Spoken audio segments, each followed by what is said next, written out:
जिले की हर खबर सबसे पहले आप तक पहुंचाने का वादा, बस यही है एक इरादा। आज ही लगाए अपना पद्मेश डिजिटल सेटअप बॉक्स। नमस्कार, आप देख रहे हैं पद्मेश 24/7 न्यूज बुलेटिन की शुरुआत करते हैं हेडलाइन से।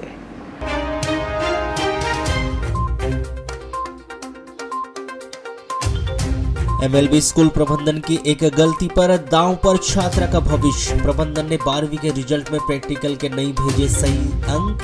प्रैक्टिकल के अंक मिलते तो छात्रा हो जाती पास।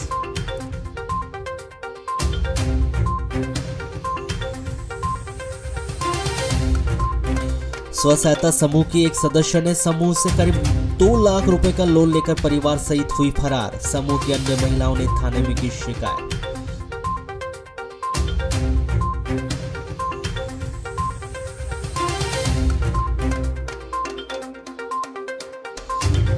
नगर पालिका ने जारी किए थे 17 लोगों को अतिक्रमण हटाने के नोटिस, लेकिन दल बल के साथ निकला अमले ने तोड़े महज 4 बाउंड्री वाल। स्थानीय लोगों ने कार्यवाही को बताया मुंह देखी कार्यवाही।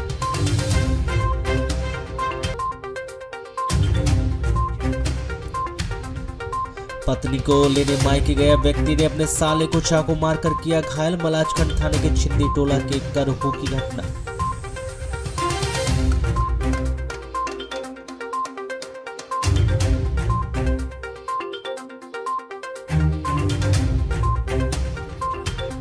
नाबालिग से दुष्कर्म करने के मामले में पुलिस ने बुजुर्ग आरोपी तेजपाल को किया गिरफ्तार। न्यायिक परीक्षा में पेश कर भेजा गया जेल।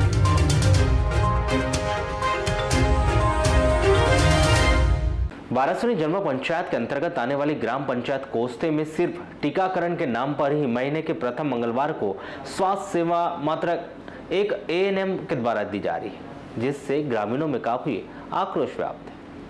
ग्रामीणों का कहना है कि महीने में एक बार भी स्वास्थ्य सेवा क्यों शासन दे रहा है। 29 दिन तो हमें बारासुनी या बालाघाट के चक्कर काटने पड़ रहे। यह कैसी स्वास्थ्य सेवा है। वहीं ग्रामीणों ने यह भी बताया कि यहाँ न तो कोई उप स्वास्थ्य केंद्र का भवन है, बल्कि स्कूल के प्रांगण में खपरेल नुमा भवन में सिर्फ एक दिन टीकाकरण किया जा रहा है। ऐसे में हम लोग स्वास्थ्य सुविधाओं से महरूम है। कई बार सरपंच, सचिव सहित अन्य जनप्रतिनिधि व शासन प्रशासन को भी बताया गया कि ग्राम पंचायत कोस्ते काफी बड़ी पंचायत है, जहां की आबादी करीब 3200 से अधिक है, मगर किसी ने इस ओर ध्यान नहीं दिया। मैडम आती है, इसी टूटे हुए मकान में इसमें रहती है और टीका लगा करके चले जाते हैं। कोई व्यवस्था ऐसी पुख्ता नहीं है। कभी आप लोगों ने बोला नहीं शासन प्रशासन से? जी नहीं, ऐसी कंप्लेंट तो नहीं की है अपन ने। सरपंच महोदय को? हाँ, सरपंच महोदय से भी अभी वो वाली चर्चा नहीं कर पाए हैं अपन। स्वास्थ्य सेवाओं से कैसे वंचित हैं आप लोग? बहुत शिकायतें आ रही हैं। महीनों में एक बार आती है मैडम है, और पब्लिक बहुत परेशान है सर यहाँ। अच्छा, वो मैडम कहाँ बैठती हैं? अभी तो स्कूल में बैठते थे, पंचायत या स्कूल में। यानी कोई भवन भी नहीं है यहाँ स्वास्थ्य? भवन भी स्वास्थ्य नहीं है। फिर ऐसी स्थिति में आप लोग कहाँ जाते हैं सेवा की? बालाघाट या वाराणसी। अब आप लोग क्या चाहते हैं? यहाँ सेवाएं होना चाहिए। नगर के गुजरी बाजार में सड़क के दोनों तरफ लग रही सब्जी की फुटकर दुकानों से प्रभावित हो रहे यातायात से निजात पाने के लिए नगर पालिका ने 61 चबूतरे का निर्माण करवाया था और फुटकर सब्जी विक्रेताओं को सुविधा उपलब्ध कराने के साथ ही यातायात व्यवस्था को बहाल करने के उद्देश्य से इन चबूतरों का आवंटन किया गया था, जिससे पैदल चलने वाले लोग आसानी से बाजार का भ्रमण कर खरीदारी कर सके।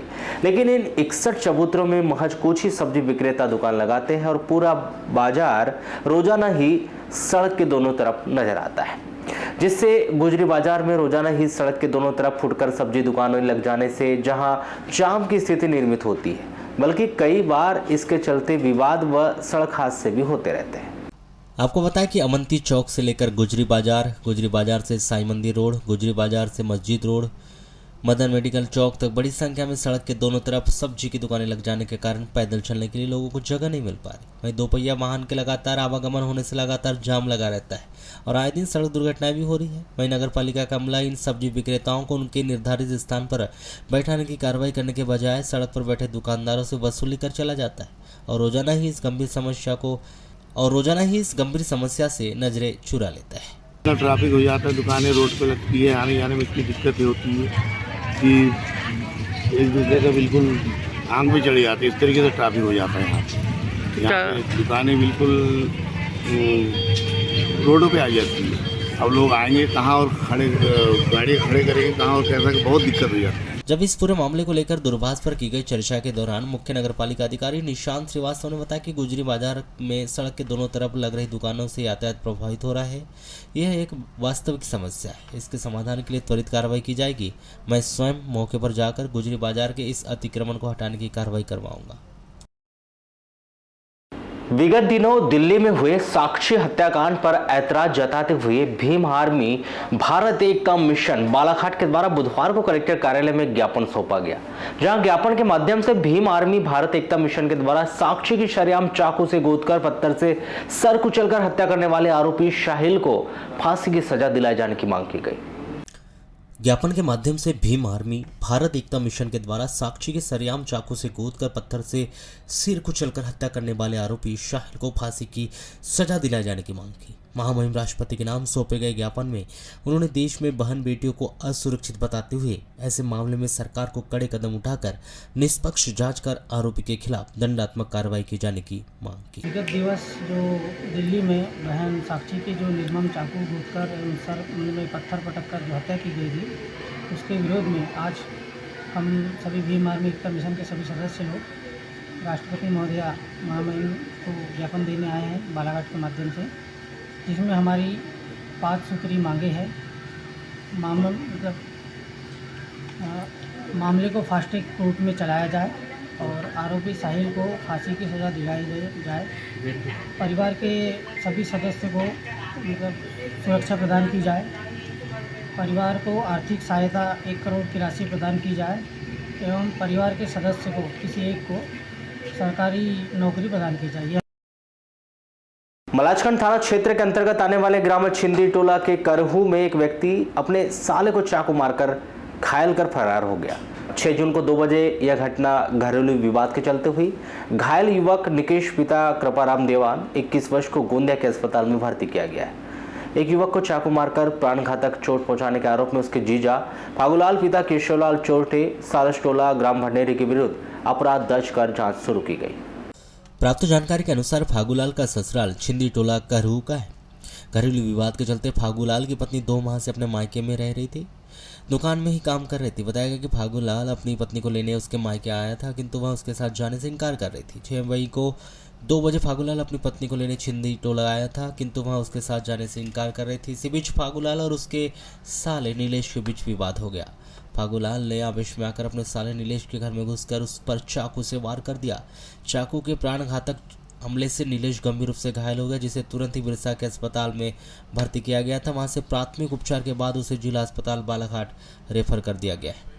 परिवार वालों ने उसे गोंदिया के निजी अस्पताल में भर्ती किया है। इस मामले में लखन लाल उर्फ लकी पिता धर्मलाल दीवान 22 वर्ष के द्वारा की गई रिपोर्ट पर फागूलाल चोरटे के विरुद्ध 294, 307, 452 के तहत अपराध दर्ज कर विवेचना शुरू की है। घटना के बाद से आरोपी फरार है, जिसकी तलाश की जा रही है। रामपाली थाने के अंतर्गत 6 जून की सुबह एक मानवता को शर्मसार कर देने वाली घटना सामने आई थी, जिसमें 6 जून की सुबह करीब 10 बजे 50 वर्षीय अधेड़ बुजुर्गों के द्वारा 8 वर्षीय नाबालिग के साथ दुष्कर्म की घटना कारित की गई थी, जिसे पुलिस के द्वारा आरोपी तेजलाल गौतम को 7 जून को गिरफ्तार कर वाराणसी के न्यायालय में पेश किया गया था। प्राप्त जानकारी के अनुसार 8 वर्ष की नाबालिग अपनी बड़ी बहन और भाई के साथ घर के बाड़ी में खेल रही थी। इस दौरान इस 50 वर्षीय तेजलाल गौतम निवासी रिंगाझरी के द्वारा इस नाबालिग के साथ दुष्कर्म कर उससे छोड़ दिया गया था, जिस पर मां आरोपी के मकान से रोते हुए अपने घर पहुंची और अपनी इस घटना को मां को इस पूरी जानकारी दी थी। इसकी मां के द्वारा लड़की को देखकर घटना की जानकारी अपने पति को दी थी और दोनों ने तत्कालीन उपचार के लिए उसके शासकीय अस्पताल रामपाली में लाया गया था और घटना की शिकायत रामपाली पुलिस में दर्ज की गई थी। पुलिस ने रिपोर्ट पर रिंगाझरी निवासी 50 वर्षीय तेजलाल गौतम के खिलाफ भारतीय दंड विधान की धारा 376 AB व पास्को एक्ट की धारा 5/6 के तहत अपराध पंजीबद्ध कर जांच में लेकर सरगर्मी से पतासाजी प्रारंभ कर दी गई थी, जिसे मुखबिर की सूचना पर गिरफ्तार कर 7 जून को वाराणसी न्यायालय के समक्ष पेश किया गया, जहां से न्यायालय ने उसे जेल भेज दिया है। आज भी मजदूर रोजगार की तलाश में पलायन करने के लिए मजबूर दिखाई दे रहा है। प्रतिवर्ष मजदूर रोजी रोटी की तलाश में हैदराबाद, नागपुर जैसे बड़े शहरों का रुख करते हैं। एक तो इन स्थानों में उन्हें उचित मजदूरी भी मिलती है, वहीं खाने पीने की सुविधा भी उन्हें प्राप्त हो जाती है। मजदूरों का इस तरह पलायन करने के पीछे बालाघाट जिले में रोजगार के अभाव को माना जाता है। एक तो इतनी महंगाई होने के बाद भी उन्हें पारिश्रमिक व मेहनताना नहीं मिल पाता जिसके वे हकदार हैं। साथ ही उन्हें प्रतिदिन रोजगार मिलने की संभावना भी नहीं रहती, जिसकी वजह से ही मजदूर अन्य बड़े शहरों में रोजगार की तलाश में चले जाते हैं, जिसकी वजह से कई मर्तबा जिले के मजदूरों का टोटा बन जाता है। ये पलायन को लेके परेशानी वही है कि यहाँ के लोगों को मजदूरी नहीं मिल पा रही है, रोजगार के अवसर प्राप्त नहीं होने के कारण बाहर जाते हैं और बाहर 1-2 महीना रह कर के अपना जीवन यापन कुछ कमा करके आते हैं, बस। बांस काटने तो पलायन करके जा रहे हैं, क्यों रोजगार के साधन नहीं है क्या वाराणसी में? नहीं है ना। क्या चाहते हैं ऐसी स्थिति में? काम धंधा कहीं मिल जाए तो काम करने के लिए तो पैसा कहीं भी कमाए। यानी पैसे कमाने के लिए आप लोग को अन्यत्र स्थान जाना पड़ता है। स्कूल प्रबंधन की एक छोटी सी गलती से कक्षा 12वीं की छात्रा का भविष्य दांव पर है। जहां कक्षा 12वीं की मुख्य परीक्षा में प्रैक्टिकल के सही अंक बोर्ड को न भेजे जाने के कारण कक्षा 12वीं की छात्रा को एक विषय में सप्लीमेंट्री आ गई। अब छात्रा अपने परीक्षा परिणाम में प्रैक्टिकल के सही अंक जोड़ने के लिए स्कूल और शासकीय कार्यालय के चक्कर काटने के लिए मजबूर है, लेकिन छात्रा की समस्या का समाधान नहीं हो पा रहा है। ताजा मामला नगर के MLB स्कूल का है, जहां कक्षा 12वीं की छात्रा वंदना मेरावी कक्षा 12वीं में अध्ययनरत थी, जो माध्यमिक शिक्षा मंडल मध्य प्रदेश भोपाल के द्वारा मार्च माह में आयोजित की गई कक्षा 12वीं की परीक्षा में शामिल हुई थी। इस परीक्षा का परिणाम 25 मई को घोषित किया गया, जिसमें वंदना मेरावी को संस्कृत विषय में प्रैक्टिकल के सही अंक न जुड़ने के कारण सप्लीमेंट्री आ गई। छात्रा के रिजल्ट में पाया गया कि उसे संस्कृत में प्रैक्टिकल में 20 में से महज 1 अंक दिए गए, जबकि छात्रा ने प्रैक्टिकल में 17 अंक प्राप्त किए थे। इसका पता लगने पर जानकारी मिली कि स्कूल प्रबंधन के द्वारा 17 अंक की जगह छात्रा के प्रैक्टिकल में महज 1 अंक मंडल को भेजे गए थे। इस मानवीय भूल के चलते छात्रा एक विषय में फेल हो गई। जब छात्रा अपने रिजल्ट में सुधार किए जाने की मांग को लेकर शासकीय कार्यालयों के अब चक्कर काटने के लिए मजबूर है, लेकिन उसकी समस्या का समाधान नहीं हो पा रहा है, जिसने बुधवार को कलेक्टर कार्यालय में ज्ञापन सौंपकर रिजल्ट में प्रैक्टिकल के सही अंक जोड़ने और रिजल्ट में सुधार कर संशोधित रिजल्ट जारी किए जाने की मांग की। हमको प्रैक्टिकल पे नंबर नहीं दिए हैं, इसलिए हम कलेक्टर ऑफिस आए थे। कौन से क्लास की बात है ये? 12th कौन से विषय में प्रैक्टिकल नहीं मिले? संस्कृत। कितने अंक मिले हैं आपको? हमको अभी प्रैक्टिकल पे 1 नंबर दिए हैं। जबकि आपके कितने आए हैं? 17। तो इन लोगों ने क्या प्राचार्य ने बोर्ड में अंक पहुंचाए नहीं थे क्या? हम जब रिजल्ट आया था तो आए थे, उसके सेकंड दिन आए थे, तो फिर वहाँ पर सर ने बोले कि थोड़ा मिस्टेक हो गया है। फिर उसके बाद फॉर्म डाले थे तो बेटा हो गया, कुछ दिन में रिजल्ट आ जाएगा। तो हम फिर चले गए, फिर देखते गए रिजल्ट, फिर अभी तक की रिजल्ट ही नहीं है। फिर आ जाए तो सर बोले कि आ जाएगा बेटा, थोड़ा टाइम लगता है, ऐसा करना। कलेक्टर का प्रैक्टिकल फॉर्म डाल देना, सप्लीमेंट्री का फॉर्म भरने बोले। हाँ। अभी क्या दिक्कतें आ रही हैं? हमको प्रैक्टिकल के नंबर चाहिए, हमको कॉलेज के लिए फॉर्म डाल। अच्छा, तो उसकी डेट निकल रही है। हाँ, तो अभी कलेक्टर साहब से मिलने आए हैं। हाँ। मुलाकात हुई नहीं हुई? नहीं हुई सर। जब इस पूरे मामले को लेकर दूरभाष पर चर्चा के दौरान MLB के प्राचार्य डॉक्टर मनोज जैन ने बताया कि मंडल को प्रैक्टिकल अंक भेजने में हमसे गलती हुई है, हम अपनी गलती स्वीकार करते हैं। छात्रा के प्रैक्टिकल नंबर दर्ज कराने में प्रबंधन से चूक हो गई है। इस संदर्भ में छात्रा से जानकारी मिलने पर हमारे द्वारा तुरंत ही मामले में कार्रवाई की गई।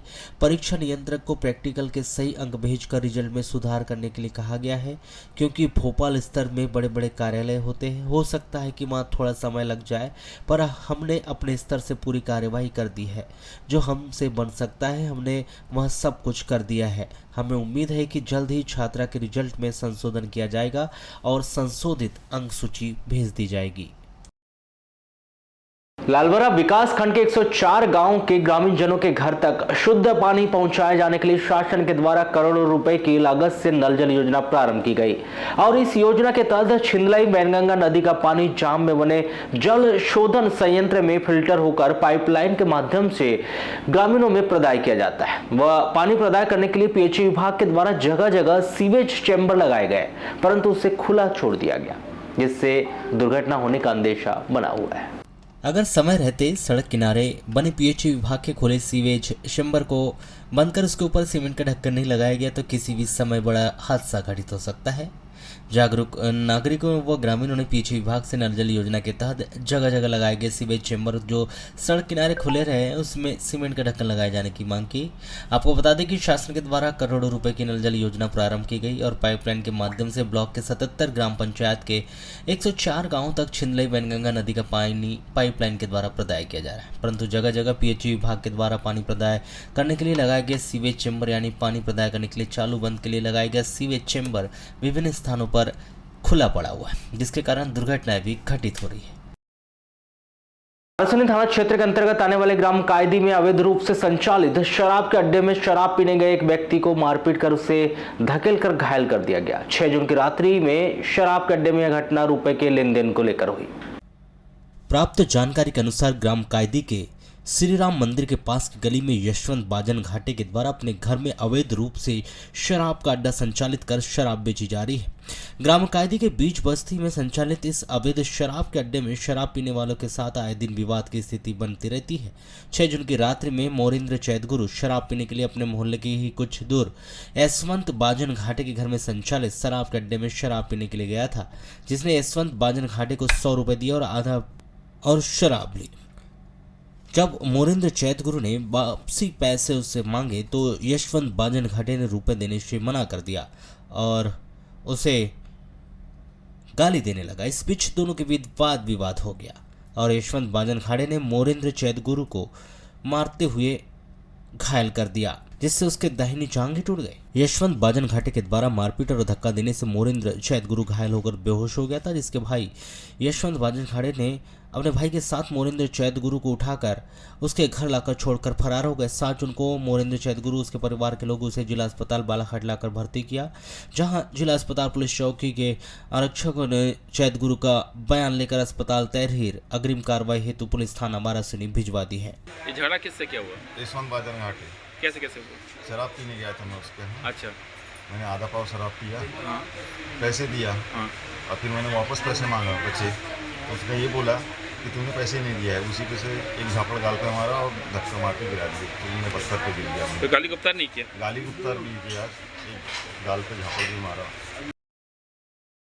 वाराणसी थाने में 7 जून की दोपहर करीब 4 बजे कुछ महिलाओं ने थाने में पहुंचकर शिकायत दर्ज करवाई कि उनके द्वारा स्व सहायता समूह का संचालन किया जाता है, जिसमें समूह की एक सदस्य सपनापति राकेश नायक के द्वारा संबंधित संस्थाओं से करीब 2 लाख रुपए का लोन लेकर परिवार सहित फरार हो गई, जिससे उन्हें समस्या हो रही है। पुलिस से मांग उन्होंने की है कि उन्हें ढूंढ कर लाया जाए ताकि वह संबंधित संस्था को उनकी राशि वापस कर सके, जिससे कि उनके समूह के ऊपर अतिरिक्त भार न पड़े।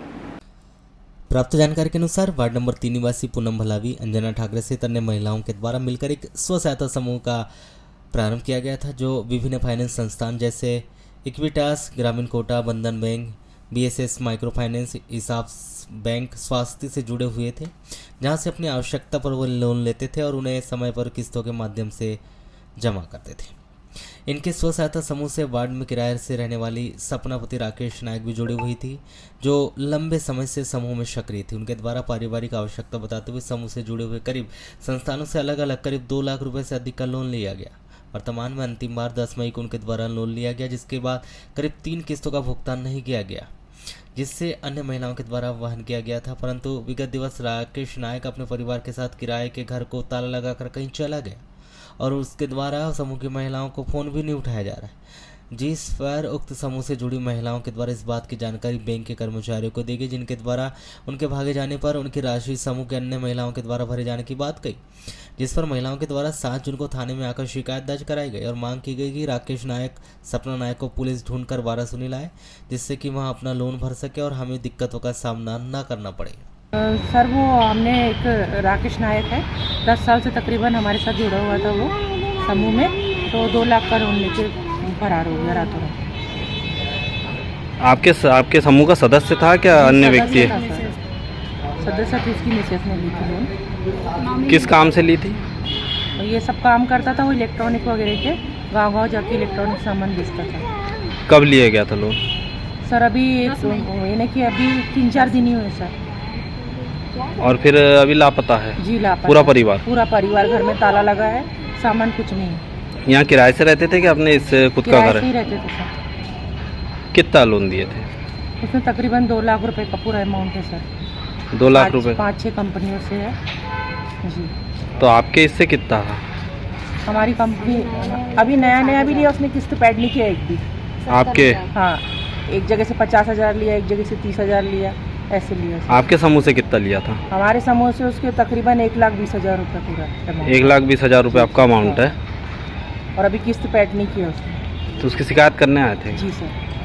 क्या चाहते हैं आप? सर उसको हम चाहते कि वो एक बार हमारे सामने आ जाए और पैसा पैड कर दे तो हम लोग बच जाएं सर। हम लोग कहाँ तक किस्त पटाएंगे उसकी? हाँ सर, वो समूह से हम लोगों ने पैसा उठाया था, तो उसमें से एक और महिला थी सपना नायक और उसके हस्बैंड है राकेश नायक। तो इन्होंने बिना किस्त पटाई भाग गए यहाँ से। और जो सर लोग हैं BSS के जो सर लोग हैं वो हमें टॉर्चर कर रहे हैं कि आप लोगों को ही भरनी पड़ेगी किस्त। तो हम कहाँ से भरें? कितना अमाउंट है उनका? मैं तो एक ही लोन ली हूँ यहाँ से, माइक्रो फाइनेंस BSS 40,000, और बाकी उन्होंने और 5-6 समूह से और उठाया हुआ है। 7 समूह। हाँ, तो ऐसा सब पैसा लेकर वो भाग गया है। आप जो यहाँ पे महिलाएं आई है तो सभी एक ही समूह से है कि अलग अलग समूह से? सर अभी तो हमें सभी एक ही समूह से हैं। तो टोटल अमाउंट कितना है आपके समूह? 2 लाख करीब है। 2 लाख करीब का है। हाँ, 6-7 समूह से उठाया है उसने, अलग अलग समूह से भी उठाया है उन्होंने। आपके समूह के नाम पे? सब हमारे ही समूह नहीं, सर। हमारे समूह के नाम पे नहीं, सब अलग अलग समूह होते हैं ना, जैसे इक्विटास हुआ, बंधन बैंक हुआ, फ्यूजन हुआ, ये सब बैंकों से पैसे लिया सर। हाँ क्या चाहते हैं? सर वो आ जाए और जो भी पैसा उसने उठाया है वो किस्त भर दें ताकि हमको परेशानी ना हो।